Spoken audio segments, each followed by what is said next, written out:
درود غم زمان آواز بلند صلوات.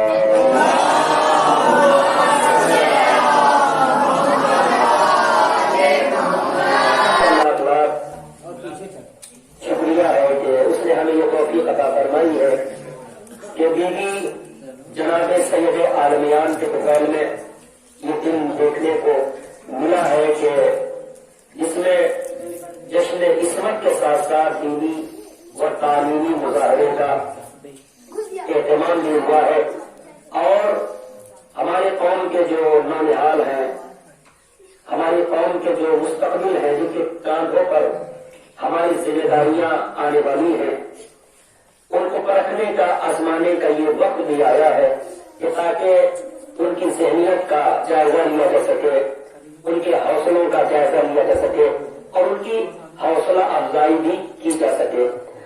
اس جلسے کا صرف اور صرف مقصد یہی ہے کہ کسی بھی طریقے سے ہمارے قوم کے نوجوان جوان بچے دین کے امور سے وابستگی حاصل کر سکیں. جو راہ اسلام ہے، جو راہ اہل بیت ہے، اس راہ پر چلنے کی کوشش کر سکے. کیوں؟ اس لیے کہ اس کائنات میں لاکھ کسی انسان کو حضرت نوح جیسی عمر مل جائے مگر اسے بھی اس حیات کو تر کر کے حیات ابدی کا جامع اوڑھنا ہی ہوگا، پہننا ہی ہوگا. یعنی اسے اس دنیا کو چھوڑنا پڑے گا اور معبود حقیقی کی بارگاہ میں ہمیشہ ہمیشہ کے لیے جانا پڑے گا. معصوم نے کیا فرمایا؟ معصوم کا حکم یہ ہے کہ ہم محشر کے ذمہ دار ہیں، برزخ کے ہم ذمہ دار نہیں ہیں. برزخ کا اہتمام تمہیں خود کر کے آنا پڑے گا. اور قرآن کا کیا حکم ہے حسین بھائی؟ نحنو نکتبو ما آثارہم وکل شیء احصیناہ فی امام مبین. ہم موت بھی دیتے ہیں اور ہم حیات بھی دیتے ہیں اور ہم لوگوں کے آثار کو لکھواتے بھی ہیں. وہ آثار کیا ہے کہ جو موت کی چادر اوڑھ کر ہماری بارگاہ میں آتا ہے ہم اس کے آثار کو لکھواتے بھی ہیں. اور عزیزان گرامی یہ آثار کیا ہے؟ جب معصومین علیہ السلام سے پوچھا گیا کہ مولا یہ آثار کیا ہے کہ جس کو اللہ لکھواتا ہے، تو معصوم نے یہ فرمایا کہ ہر انسان کے ساتھ خدا بند عالم دو طریقے کے کاتب کو مامور فرماتا ہے، لکھنے والے کو. ان کا کام کیا ہوتا ہے؟ ان کا کام یہ ہوتا ہے کہ وہ دنیا میں جو زندگی گزار رہا ہے اس کے ہر ایک کام کو نوٹ کرتے ہیں. اگر اس نے نیک کام انجام دیا تو اس کے نامہ اعمال میں نیکی درج ہوگی، اور اگر اس نے برے راستے پر اگر اس نے برائی کی تو اس کے نامہ اعمال میں برائی درج ہوگی. معصوم نے یہ فرمایا کہ یہ آثار وہی نیکیاں ہیں، وہی برائیاں ہیں کہ جو ہم دنیا میں کرتے ہیں. عزیزان گرامی کیا مطلب؟ اس کا مطلب یہ کہ اگر ہم نے دنیا میں اس راستے پر چلنے کی کوشش کی کہ جو راستہ اہل بیت علیہ السلام کا راستہ ہے، تو اس کا مطلب یہ ہے کہ وہ نیکی ہمارے نامہ اعمال میں درج ہوگی. اور اگر ہم نے راہ اہل بیت سے انحراف کیا تو ہمارے نامہ اعمال میں وہ برائی بھی درج ہوگی. عزیزان گرامی یہ نیکی اور برائی کا انعام کہاں ملے گا ہمیں؟ معصوم نے یہ فرمایا کہ نیکی اور برائی کا انعام ہمیں محشر میں نہیں ملے گا، ہمیں برزخ میں ملے گا. اگر ہم نے ذرہ برابر برائی کی ہے تو ہمیں اس وقت تک برزخ کی منزلوں سے گزرنا پڑے گا جب تک کہ ہمارا حساب و کتاب کلیئر نہیں ہو جائے گا.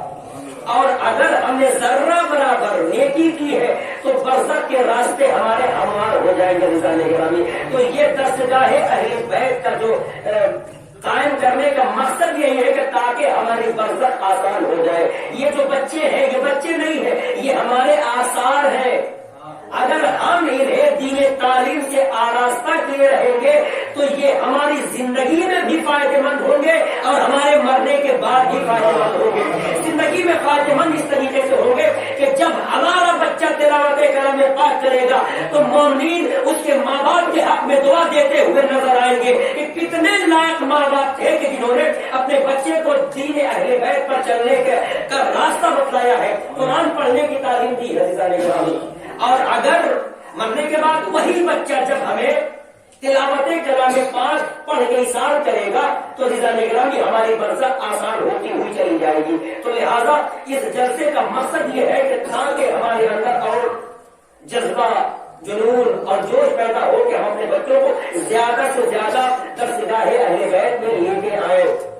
کیوں؟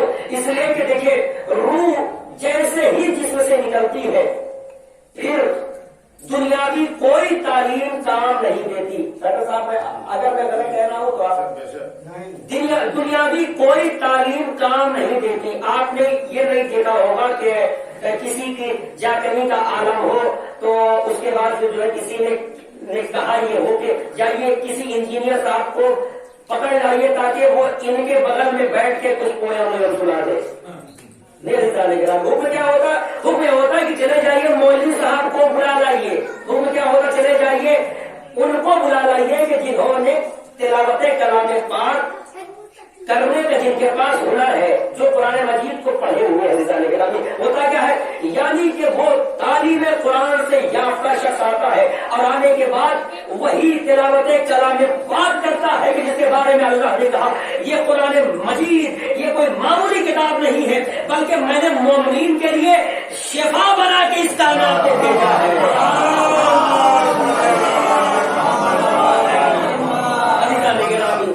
تو ہوتا کیا ہے؟ یعنی کہ تلاوت کلام پاک کرنے والا جیسے ہی تلاوت کرتا ہے تو کیا ہوتا ہے؟ انہیں نجات ہو جاتی ہے۔ اب یہ ہماری کمعقلی ہے، بدعقلی ہے کہ ہم جسے حیات سمجھتے ہیں حقیقت میں وہی موت ہے، اور جسے ہم موت سمجھتے ہیں حقیقت میں وہی حیات ہے۔ لوگ کیا کہتے ہیں؟ میں سورہ یاسین نہ پڑھی جائے، کیوں نہ پڑھی جائے؟ اس لیے نہ پڑھی جائے کہ سورہ یاسین پڑھنے سے روح نکل جاتی ہے۔ ارے بھائی ایک انسان کی جو 4-5 روز سے عالم احتضار میں ہے، جاکنی کے عالم میں ہے، سانس آ کے اٹکی ہوئی ہے، عزیزان گرامی اذیتوں میں ہے، اذیتوں میں ہے، اذیت سے نجات دلانا اگر یہ موت ہے تو عزیزان گرامی پھر آپ کی قسمت کے ماتم ہے۔ عزیزان گرامی تلاوت کلام پاک کا فائدہ یہ ہے کہ اس میں شفا ہے۔ ہمیں تلاوت کی وہ جاکنی کی منزل سے دور ہو گئے، انہیں شفا ہو گئی۔ تو لہذا مقصد اس جلسے کا یہ ہے کہ تاکہ جوک در جوک مومن اس میں حصہ لے، جوک در جوک بچے اس میں آئے عزیزان گرامی، تاکہ محشر میں ہم رسول مقبول کو دکھلا سکے، تاکہ ہم بیوی جناب فاطمہ الزہرا کے جب سامنے پیش ہو عزیزان گرامی تو بیوی یہ کہتے ہوئے نظر آئے کہ یہ ہمارے چاہنے والے آئے ہیں عزیزان گرامی۔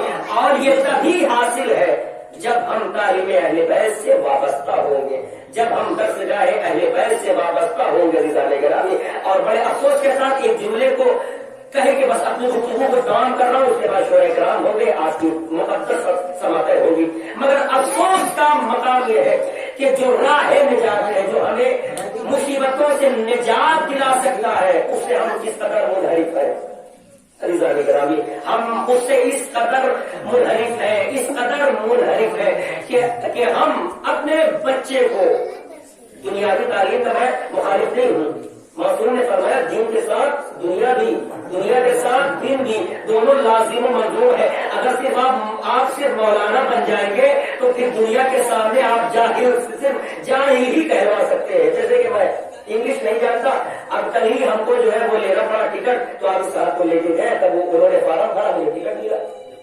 عزیزان گرامی ہماری زندگی تب کامیاب ہے کہ جب دین کے ساتھ ساتھ دنیا ہو اور دنیا کے ساتھ ساتھ دین ہو۔ یاد رکھیے جن کے پاس صرف دنیا ہے، صرف دنیاوی علم ہے، ان کا حشر دیکھیے، انہیں پیشاب کرنے کی بھی تمیز نہیں ہے۔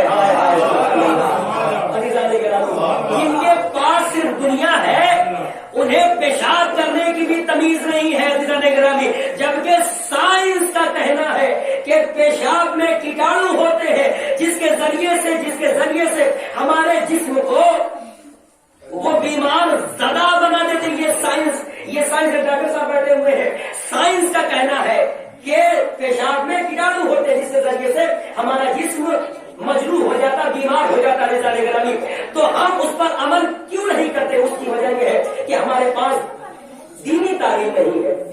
اگر ہمارے پاس دینی تعلیم ہوتی تو رضا گرامی تو ہمیں پھر یہ کسی سے پوچھنے کی ضرورت نہ پڑتی کہ یہ پیشاب کی نجاست کو پاک کرنے کا طریقہ کیا ہے رضا گرامی۔ پھر ہم جو پیشاب کرنے کا طریقہ ہے اس طریقے سے کرتے رضا گرامی، پھر ہم اپنے کو بھی پاک رکھتے اور اپنے سماج کو بھی پاک رکھتے۔ اور یاد رکھیے، جن کے پاس دین کے ساتھ ساتھ دنیا ہے، جن کے پاس دین کے ساتھ ساتھ دنیا ہے، نتیجہ کیا ہے؟ نتیجہ یہ ہے کہ وہ دنیا سے تو گزر گئے مگر زمانے کے سامنے آئٹم بن کی صورت میں نظر آتے ہیں۔ اگر یقین نہ ہو تو قاسم سلیمانی کی سوانح حیات کو اٹھا کے پڑھ لیجیے۔ قاسم سلیمانی ہمارے درمیان نہیں ہے، وہ کیا تھے؟ کوئی مولانا نہیں تھے رضا گرامی، وہ کوئی ایک فوج کے جنرل تھے، لیکن نتیجہ کیا ہے؟ نتیجہ یہ ہے کہ انہیں آیت اللہ العظمی آقائی سید علی خامنائی صاحب نے اور سیستانی صاحب نے دونوں نے کہا کہ یہ وقت کے محتاج تھے، کسی نے کہا کہ یہ وقت کے مالک اشتر تھے۔ اللہ اکبر! جناب مختار اور مالک اشتر سے ان کی شباہت دینا رضا گرامی کوئی معمولی بات نہیں ہے۔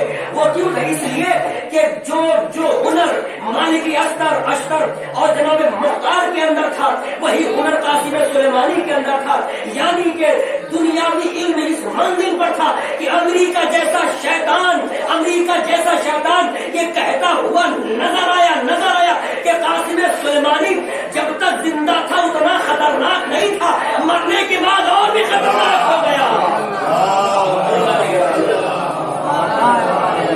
لہٰذا دنیا کے ساتھ ساتھ دین بھی، اگر ہمارے پاس دنیا کے ساتھ ساتھ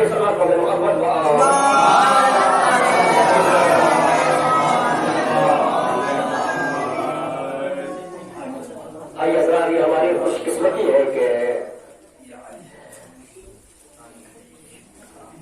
علی مولانا سید عباس صاحب اللہ امام جماعت باری صاحب تشریف لائے۔